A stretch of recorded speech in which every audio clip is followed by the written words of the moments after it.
उद्या 7 मेला mock drill आहे आणि हे कदाचित सर्वांनीच ऐकलं असेल किंवा न्यूजमध्ये नक्की वाचलं असेल. बेसिकली याचा अर्थ हे होत नाही की उद्या युद्ध सुरू होणार आहे म्हणून. पण युद्ध जर झालंच येणाऱ्या काही दिवसांमध्ये तर आपल्याला तयारीत राहावं लागणार आहे.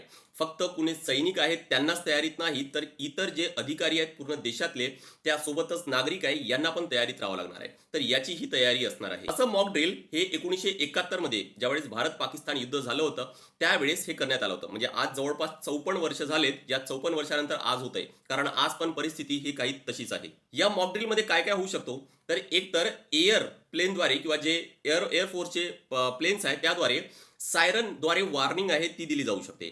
ब्लॅकआउट होऊ शकतो, कारण जर समजा की विरोधी देशाचा जर एखादी प्लेन हा आपल्या भारतावर जर अटॅक करत आहे आणि जर सर्व लाईट जर ऑन असतील तर कदाचित त्याला लगेच कळेल की या ठिकाणी काहीतरी कुठलं तरी एखादी शहर आहे आणि म्हणून कदाचित ब्लॅकआउटची सुद्धा शक्यता आहे. याचा उद्देश मी ऑलरेडी सांगितलाय की आपण स्वतःला कसं सुरक्षित ठेवता येईल, आपला देश कसं सुरक्षित राहील, याचे नागरिक कसे सुरक्षित राहतील, या सर्व कंडिशनमध्ये सुद्धा हाच मुख्य उद्देश आहे. कदाचित म्हणून इव्हॅक्युएशन प्लॅन सुद्धा हा अपडेट करण्यात येईल. यासोबतच काही इम्पॉर्टंट साईट्स असतात, काही प्लांट्स आहेत आणि त्यावर जर अटॅक झाला तर खूप मोठं नुकसान होऊन खूप मोठं विध्वंस होऊ शकतो आणि म्हणून अशा वेळेस त्या ठिकाणी कॅमोफ्लेज टेक्निक सुद्धा वापरली जाऊ शकते.